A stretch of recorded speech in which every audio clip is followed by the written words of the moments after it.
Hello बच्चों, हम आपके लिए लाए हैं बिहार बोर्ड के द्वारा जारी किया गया ऑफिशियल मॉडल पेपर क्लास 12 का फिजिक्स के ऑब्जेक्टिव सॉल्यूशन। तो चलिए शुरू करते हैं।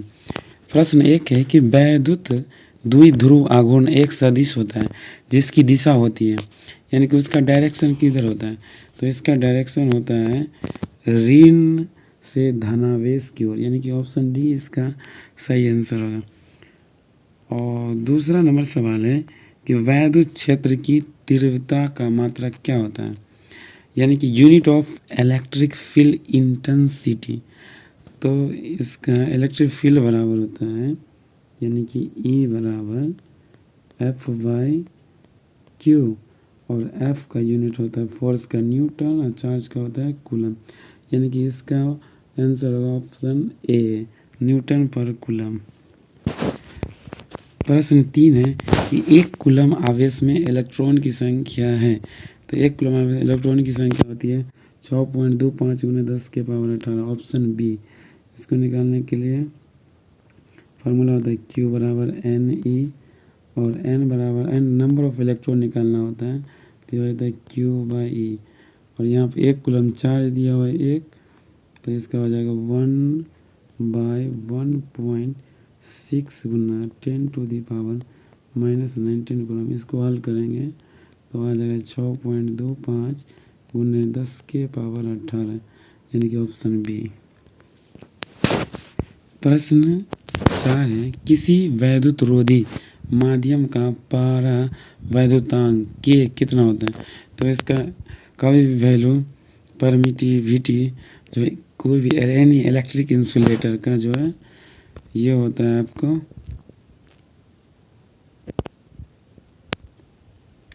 1 से अधिक, यानी कि ऑप्शन डी।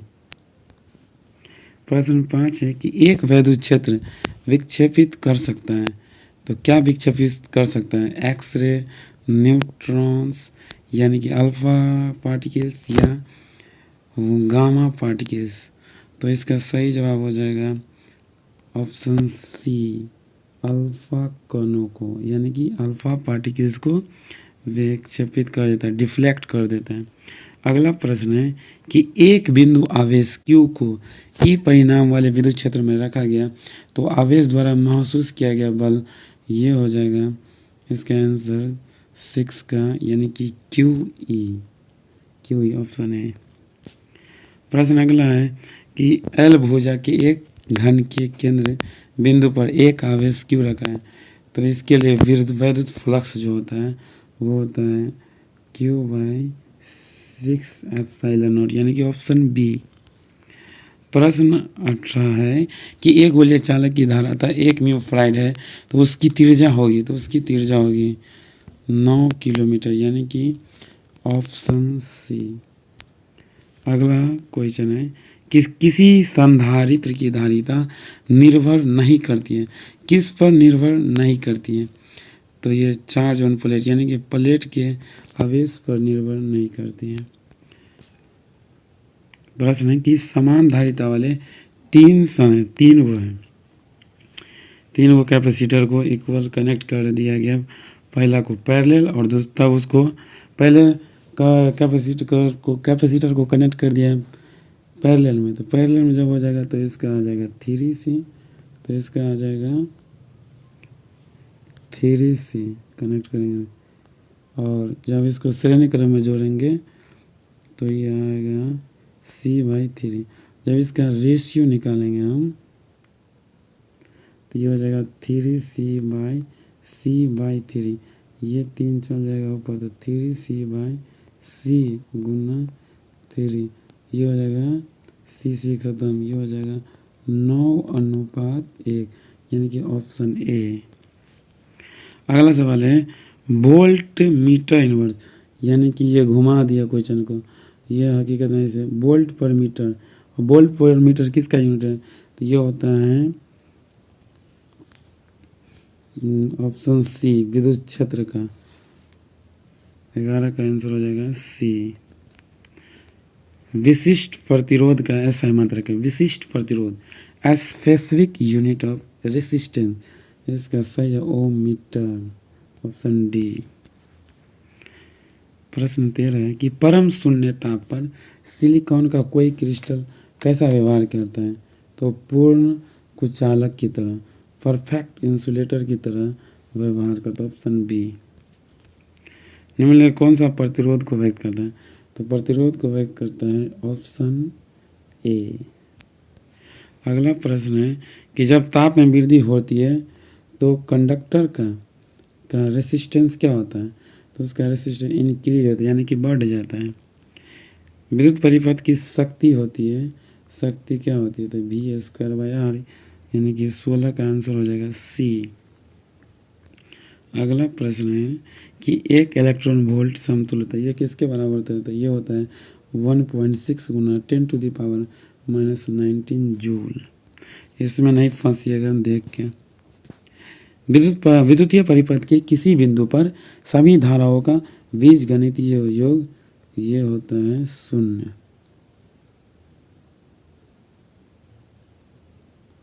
Option C. गतिशील आवेश उत्पन्न करता है। गतिशील आवेश क्या उत्पन्न करता है? तो ये उत्पन्न करता है दोनों, both electric field and magnetic field, option C. अगला प्रश्न है कि अंडर रूट म्यू नोट और एप्सिलॉन नोट का मात्रक होता है ओम, ऑप्शन बी। एक ही दिशा में जाती हुई दो समांतर इलेक्ट्रॉन किरण पुंज एक दूसरे को आकर्षित करेगी, यानी कि ऑप्शन सी। निम्नलिखित में से कौन कथन सत्य है?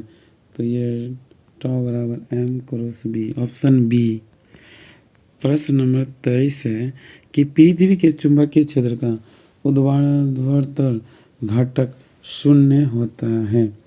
तो इसका सही जवाब हो जाएगा चुंबकीय निरक्ष पर, यानी कि ऑप्शन डी। प्रश्न 24 है विद्युत चुंबक बनाने के सबसे उचित धातु है नरम लोहा, सॉफ्ट आयरन, ऑप्शन ए, यानी कि नरम लोहा। अगला प्रश्न है कि अणु चुंबकीय पदार्थों की चुंबकशीलता का मान होता है 25 का बी, यानी कि 1 से अधिक होता है। उदासीन बिंदुओं पर क्या होता है? जहाँ पर बी है चुंबकीय क्षेत्र की तीव्रता और बी एच है पृथ्वी के चुंबक, इसका होता है 0, यानी कि डी हो जाए, ऑप्शन डी। लेंज का नियम किस भौतिक राशि के संरक्षण पर आधारित? तो ये आधारित है ऊर्जा के संरक्षण पर। अगला प्रश्न है कि प्रेरकत्व का मात्रक है ऑप्शन ए, ओम सेकेंड। अगला है कि L/R की बीमा निम्नलिखित में से किसकी बीमा के समान है? तो ये समान है √LC, ऑप्शन सी। अगला प्रश्न है किसी प्रतिवर्ती धारा का शिखर मान I0 बराबर 5√2 एम्पियर है तो धारा का वर्ग माध्य मूल मान तो इसका IRMS इक्वल टू होता है √I0/√2। I0 का वैल्यू दिया हुआ है 5√2 बट्टा में √2, √2 से √2 खत्म, इसका आंसर हो जाएगा 5 एम्पियर, ऑप्शन ए। अगला प्रश्न है कि एक प्रतिवर्ती धारा परिपथ में 8 ओम का प्रतिरोध तथा 6 ओम का प्रेरकत्व श्रेणी क्रम में तो प्रतिबाधा की होगी। तो इसका आंसर देखिए, इसको हम लिखेंगे Z बराबर √R² जो L², यह हो जाएगा √8 का स्क्वायर जो 6 का स्क्वायर, ये हो जाएगा 64 और 36 हो जाएगा आपको 100, यानी कि लगाती हो जाएगा 10 ओम।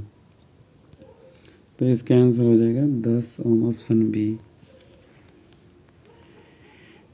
तप तार, अगला क्वेश्चन नंबर 30 कि तप तार आमीटर तथा तप वोल्टमीटर दोनों का कार्य सिद्धांत धारा के किस प्रभाव पर आधारित है? तो ये धारा के ऊष्मीय प्रभाव पर हीटिंग इफेक्ट पर आधारित है। Option C. अगला सवाल है कि विशुद्ध परिकरीय परिपथ में शक्ति के गुणांक का मान क्या होता है? 0 होता है, क्या होता है, 0 होता है। 33 का ए सही होगा।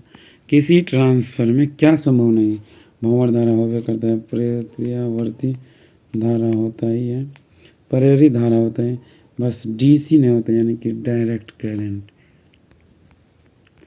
अगला है एलआर परिपथ की प्रतिबाधा क्या होती है? यानी कि the impedance of LR circuit is under root R square जोड़ ओमेगा स्क्वायर जोड़ एल। ऑप्शन डी इसका सही जवाब होगा।